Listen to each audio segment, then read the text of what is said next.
Hola, buenos días. Bienvenidos a Input Colectivo. Hace un montón que no grabo, así que es raro para mí volver a estar hablando en un micrófono y además sola, porque la última vez lo hice con una entrevista con mi tío, que estuvo muy buena, muy enriquecedora.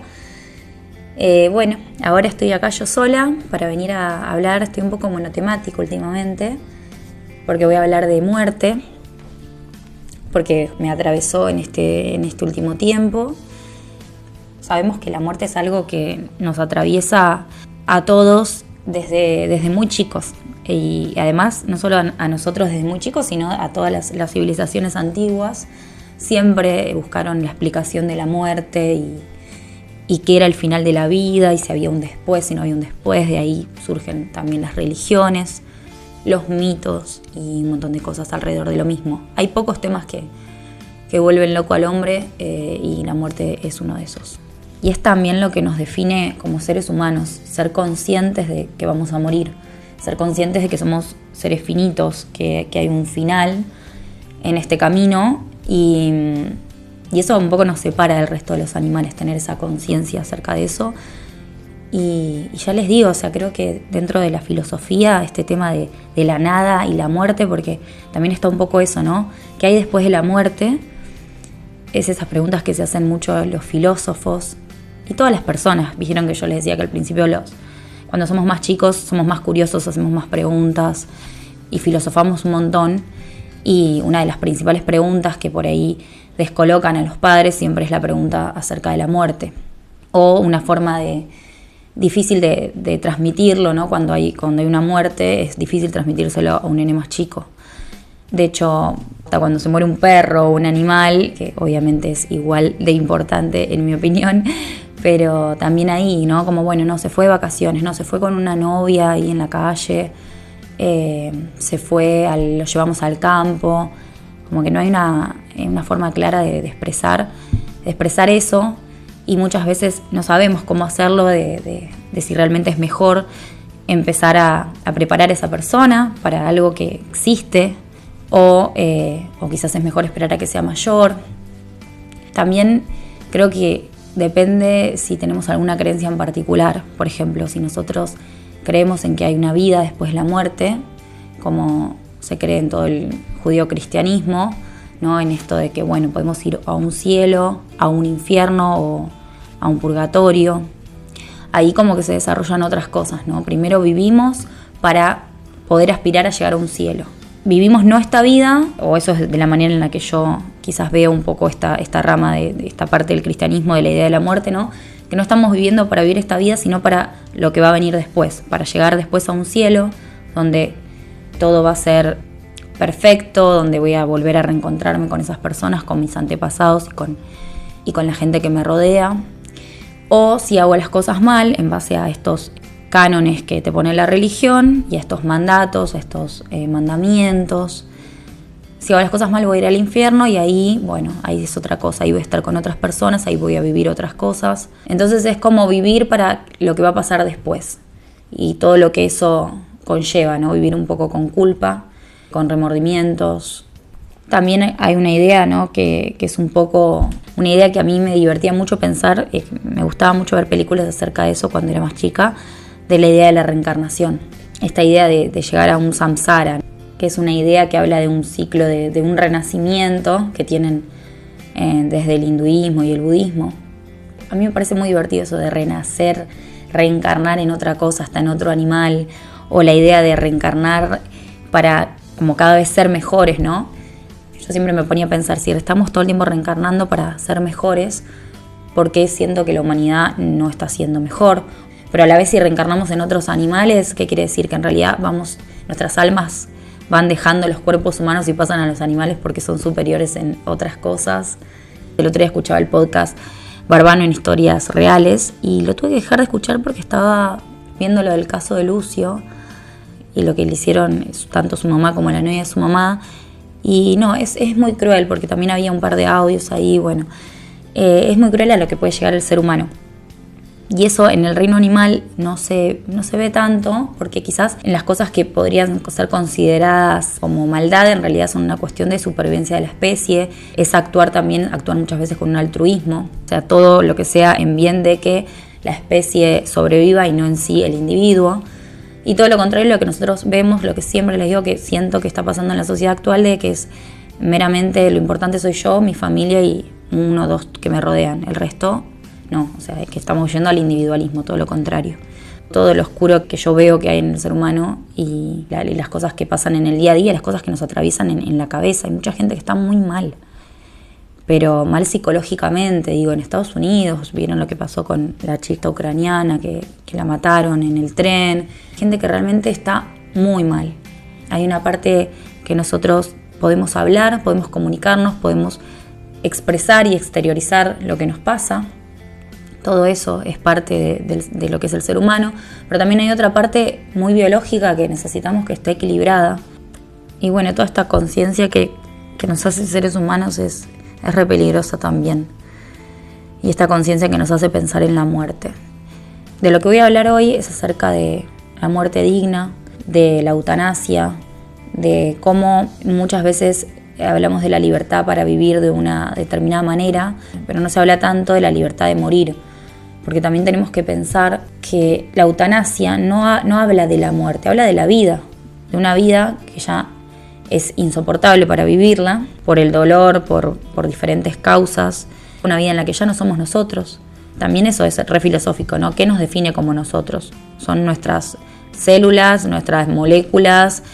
Digo, cuando tenemos Alzheimer, cuando una persona tiene Alzheimer y se olvida de quiénes son su familia, se olvida de las cosas que le gustaban, de las cosas que hacían, de sus recuerdos, de que sigue estando ahí la persona, sigue estando su cuerpo, siguen estando sus células, pero esa persona ya no tiene ese vínculo que compartía con nosotros. Entonces, ¿qué es lo que determina que una persona sea una persona? ¿Sus células o sus recuerdos? O su conciencia.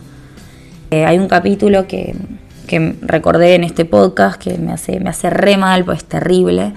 Capítulo de Black Mirror que se llama Be Right Back, en el cual a una chica se le muere en un accidente su novio.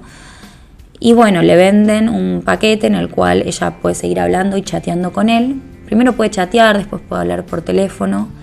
Esto se basa en que recopilan toda la información disponible en la nube sobre esta persona.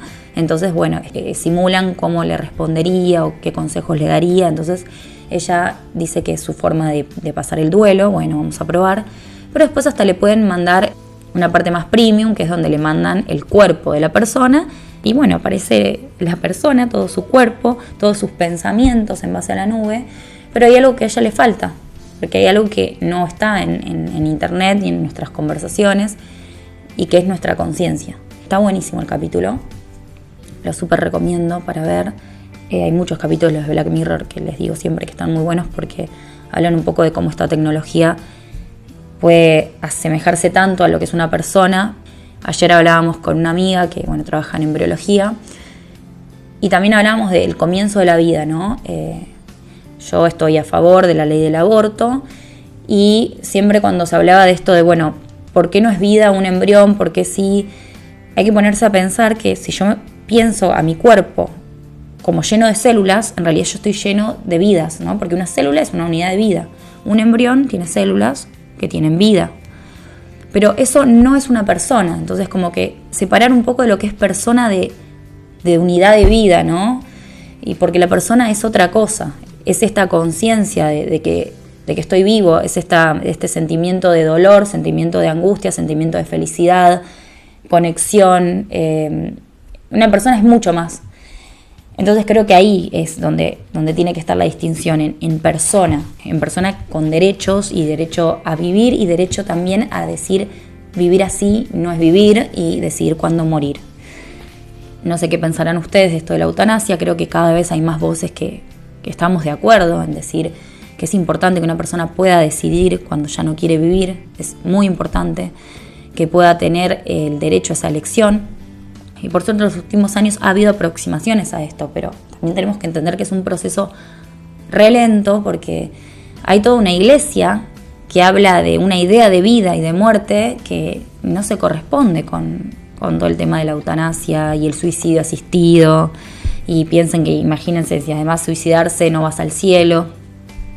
Entonces siempre, como en el momento de la ley del aborto y en otro tipo de leyes relacionadas a la libertad de nuestro cuerpo, siempre hay un sistema muy grande que es la Iglesia que va a poner trabas a cosas, porque todo lo que tiene que ver con la persona y la conciencia está muy detallado en la Biblia.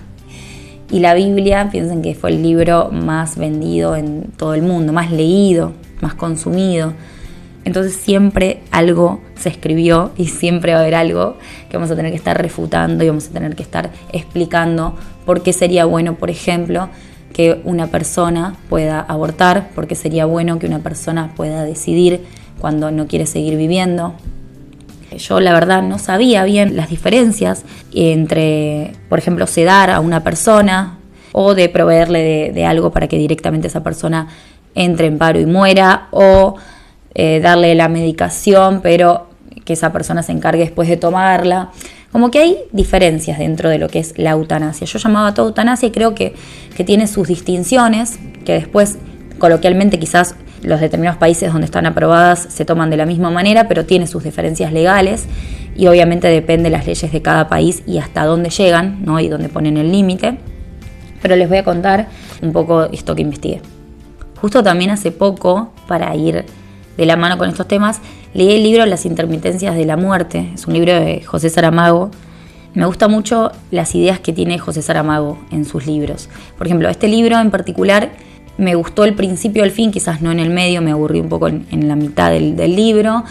Pero me gustó mucho las ideas que arma, son muy creativas. En este libro la muerte deja de hacer su aparición. O sea, la gente deja de morir. En un determinado pueblo la gente ya no muere. Y todas las cosas que lleva a que una persona no pueda morir, ¿no? Y que esté mal y que quizás esté enferma, pero no mueren. Entonces ahí me puse a pensar el rol importante que tiene la muerte, que algo llegue a su fin, ¿no? A veces nos ponemos a pensar también, como esto que les decía, los filósofos piensan en qué es la nada, pero también pensemos qué sería el infinito. O sea, ¿qué sería vivir infinitamente? Al infinito, piensen todos los días y días y días que nunca hay un fin. Y a la vez hay un fin, sería un infinito de nada, de la nada. ¿Y qué es la nada? No nos vamos a dar cuenta. O sea, cuando lo pensás al cuadrado, a mí me agarra una angustia bárbara. Siempre desde chica, cuando me ponía a pensar eso, cualquier cosa al infinito, la nada o la vida al infinito, me reangustiaba. Es como que, ¿cómo puede ser que no tenga un final, no? Todo lo describimos en base a un comienzo y un final. Es muy difícil no poner un final a algo. Así que bueno, como les decía, hay diferentes tipos de aprobaciones en cuanto a la muerte y demás. Uno de los casos que tenemos acá implementado es la muerte digna. Tiene que ver con el derecho de una persona a poder decidir cómo puede transitar esta etapa final de su vida, evitando algún sufrimiento innecesario y determinados tratamientos. Esto se supone que no es acelerar la muerte, sino, digamos, respetar la autonomía del paciente y que pueda rechazar un tratamiento que prolongue artificialmente la vida y que tenga accesos a cuidados paliativos, decisión sobre dónde morir, no sé, cuidados paliativos en la casa en vez de estar en el hospital, no tener que estar en un hospital con determinados horarios de visita, con las reglas propias que un hospital presenta, ¿no? Por ejemplo, no sé, un paciente con cáncer terminal que pide suspender una quimioterapia porque sufre mucho y ya no hay ningún tipo de expectativa de vida. Entonces, bueno, ahí es donde tenemos la ley de muerte digna, que es la ley 26.742. Esa la tenemos acá. Después pasamos a algo un poquito más arriba, que es el suicidio asistido, que ahí la persona decide poner fin a su vida, pero recibe la ayuda para obtener los medios con lo que va a llevar a cabo esto, ¿no? Ella misma realiza la acción final, sí, pero no es un suicidio propiamente dicho, porque esto se habla con un médico, se habla con un equipo, esto es algo que obviamente este equipo también habla con la familia. Es una decisión voluntaria y consciente, ¿sí? Básicamente acá hablamos de autonomía máxima, porque la acción final la va a hacer el mismo paciente. Esto pasa en Suiza, es el caso de Suiza. Hay organizaciones, de hecho, que tienen esto. Bueno, el otro día me contaban que hay una que se llama Exit, en la cual, bueno, los pacientes van con por ejemplo, un paciente tiene una enfermedad neurodegenerativa y recibe una dosis de barbitúricos. Estos barbitúricos son prescriptos por un médico y él mismo bebe esa solución y bueno, y va a una determinada clínica y tienen lugares también. Hay uno que también se llama Dignitas, por lo que estuve buscando. Esto sucede en Alemania, en Estados Unidos, en algunos estados, como les decía, en Suiza, en Canadá y en España. En Argentina, como les dije, solo llegamos a lo de muerte digna, ¿sí? A cuidados paliativos, suspensión de algunos tratamientos que causen mucho dolor, etcétera. En fin, o sea, como poder suspender la vida artificial que se arma, ¿no? Porque también, viste, lo mismo, ¿qué es la vida? Dijimos, bueno, en un momento, bueno, cuando ya es una persona, pero ¿qué pasa cuando esa persona solo se mantiene artificialmente? No hay soporte de ese propio cuerpo para la propia vida. Bueno, ese es el caso de la muerte digna.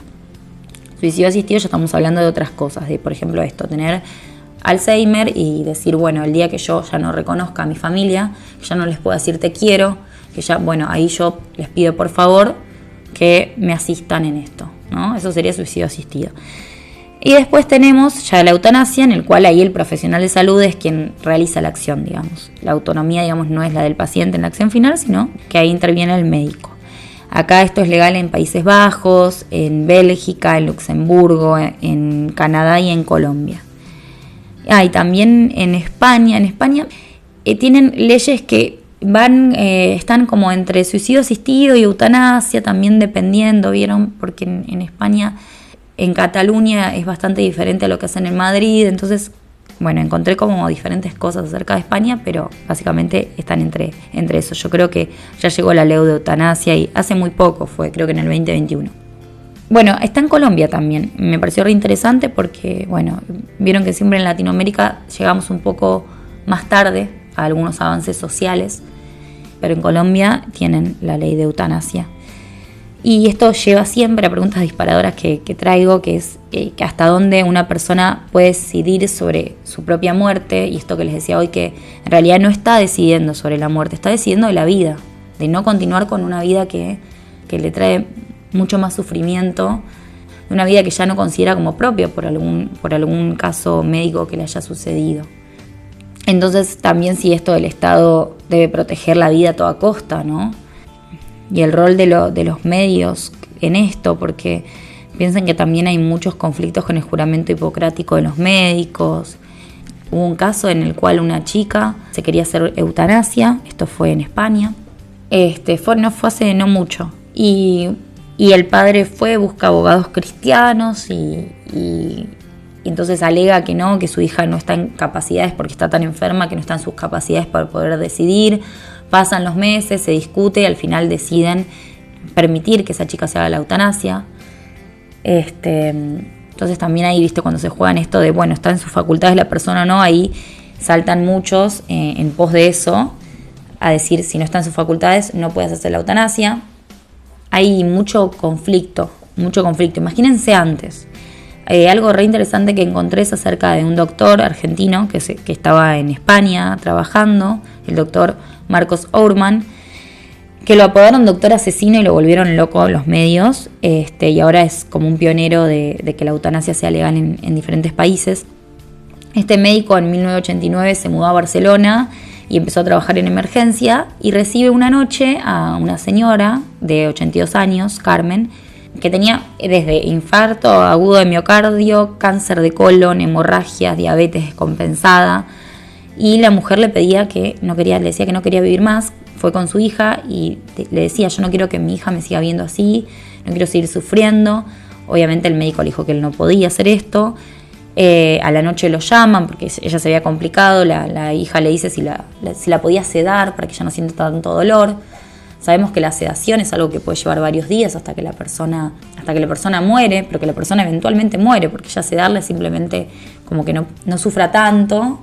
Pero bueno, la mujer empieza a ahogarse y demás, y la hija le pide que por favor termine con su sufrimiento, y el médico sin pensar. ¿Por qué sin pensar? Porque acudió a lo más humano, no acudió a esto de pensar en el juramento hipocrático y decir, che, esta persona está sufriendo, me están pidiendo que por favor lo haga, y va y le inyecta potasio que le causa un infarto. El error que comete, ¿por qué digo el error? porque esto es algo que clandestinamente se hacía y se hace. Pero él lo escribe en la historia clínica, a este caso, escribe lo que él hace, lo que le administra, y 3 meses después lo denuncia el director del hospital, y desde ahí empieza, juicios, demás. Efectivamente termina quedando en libertad, pero es muy condenado por los medios, se va a trabajar a Inglaterra, sigue siendo condenado por los medios. Y después llega un momento que sale esta ley en España, y él sigue siendo pionero, sigue hablando de eso, y busqué que tiene un unipersonal que se llama Celebraré mi muerte, se llama el unipersonal. Tiene un poco de resentimiento a lo que él llama la raza médica, que viene a ser todo, que no son los médicos, sino es el sistema médico, que muchas veces justamente hay mucha hipocresía y poca humanidad en algunas cosas, pero un poco lo que hablábamos también en el capítulo anterior con mi tío del sistema médico, que a veces puede haber algunas trabas, no siguen una lógica más humana, sino están atravesadas por otras cuestiones. También hay otros casos, sí. Hay un caso acá en Argentina muy conocido, que tomó estado público, que fue el de Melina González, que en 2011 Melina tenía 19 años y muere internada en un hospital público de la ciudad de Buenos Aires a causa de una enfermedad degenerativa.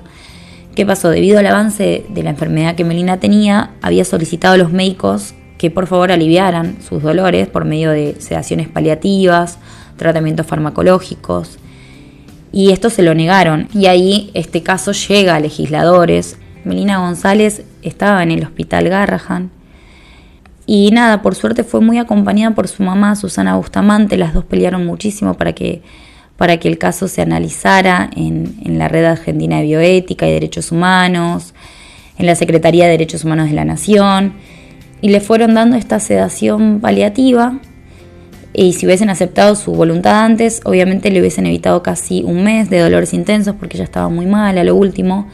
Ya pesaba menos de 18 kilos, y le habían extirpado un tumor maligno, tenía una enfermedad degenerativa desde los 3 años, había sido sometida a quimio, radioterapia, tenía dificultades para respirar. Una vez que estos casos llegan a determinados legisladores, es donde las cosas empiezan a cambiar, pero hay un movimiento antes previo muy grande. Esto termina en legisladores, pero no empieza ahí, empieza mucho antes, por muchos otros pacientes que fueron pasando lo mismo.